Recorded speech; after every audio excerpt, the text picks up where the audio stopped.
كمان رفع كتب هذا في غضب صون هاي بداية جدا بيروح بيع حاضن وكم مقرون حكومات عكس مغاربة بوصاصة يلا هاي مش هالدولة هو هاي دنيا غير بوصاصة دي كل كبرها waxa looga soo fiiyay magaalada ama mustaqbalka iyo madaxweynaha dowladda Puntland raafii markuu garoonka tagay sidoo yahana wuxuu ugu deeqay garoonka lacag dhan $200,000 Mareykanka ah waxa lacago hore oo loo hayay oo la rajeynayay in la helo ilaa 300 gaarayay waxa jiray dadaal kale oo dowlad hoose ahaan u wadnay in garoonka lacago loo ururiyo iyo kuwa dowladda hoose ku dartay intaba raafii waxa awaamir ku baxday in garoonku sida hadda uu yahay uusan ku noqon karin garoon meeshuna ciriiri ku tahay muhiimka dhulkiisii dhinacyada ka xigay oo dadweynaha reer Boosaasood ku soo qaarna guryo laga dhistay qaarna baakis laga dhigtay in la wada baneeyo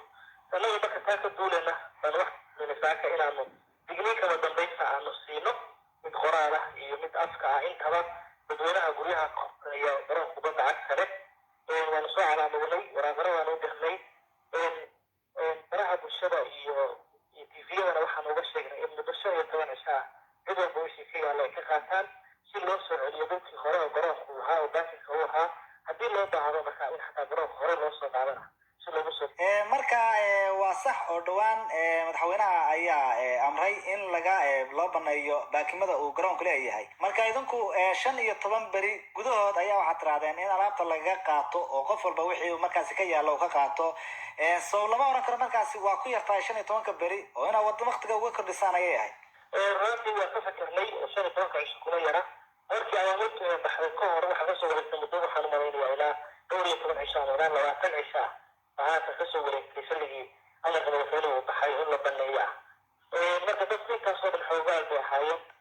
شريك ونقولي أنا يوصل سنين بس تعرف شيء أنا قبل بقولي سكور ما يسوي شيء كذا شيء كمان كعيشة أنا بترك المين والنقطة أوامر كمان بساحب أنا كل شيء كمان هدي الله هو دليله واحد رجالي أنا أتقنه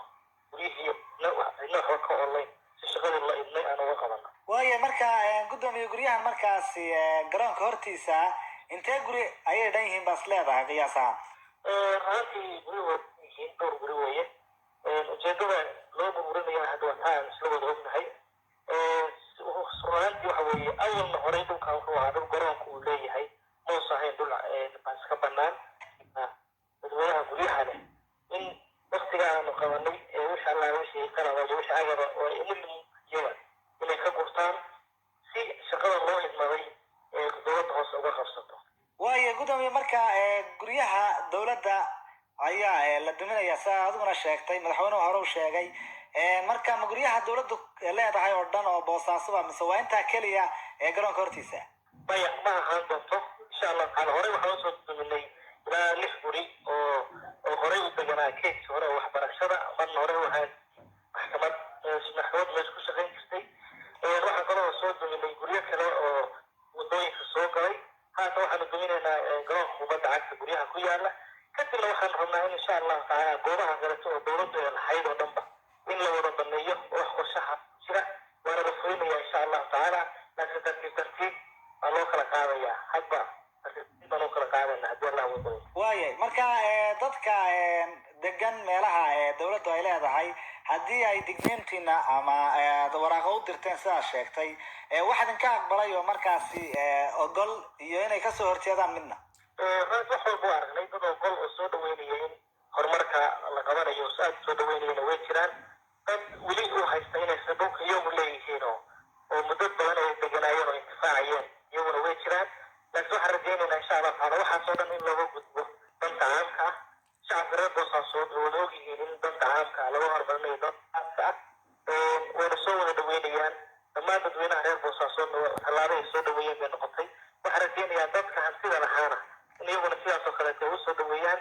insha Allah taala waxaa ilaahay ugu bedeli doonaa wax khayr badan shaqadana waa la fulin doonaa shaqooyinka ku xigana waa la fulinaya haddii Allah uu daleeyo sababta waxaan rabaa in la helo magaalo la tartanta magaalooyinka kale magaalo dhulkeedii santarka ahaayo wax ka dhisan lahaayeen ay u bannaan yihiin mashaariicda iyo shaqooyinka haatan dowladda rabta magaalada waa inay ka fulisana waa in loo helaa dhulkii iyo goobihii laga fulin lahaa sidaa wada ogsoonahay waxaa jeen 2020 in mashaariic badan oo hore magaalada uga fulin ay ka fulaan anagana waxa rabaa in mashaariicda meelihii laga fulin lahaa iyo goobihii aanu sii diyaarin oo sii banayn. waa tahay guddoomiye marka 15 beri haatan aad u qabateen aad ayay u yar tahay haddii ay dadku 15 beri ay kaga guran kari waayaan oo waqtigu ku yaraado maxaa samaynaysaa? haddii dadka noo yimaadaan iyagoo codsanaya maalin ama labo ama wax badnayn oo shaqadan aan caqabad ku noqon doonin waa la fadhiisan doonaa, waa dadkayagii waana ka wada hadli doonaa haddii aan la hawoodan ogno. laakiin shaqadaas mar walba waa fulaysaa, ama maalin haddii dhacdo ama laba haddii dhacdo ama isbuucba haddii dhacdo, laakiin way fulaysaa insha allahu tacaala.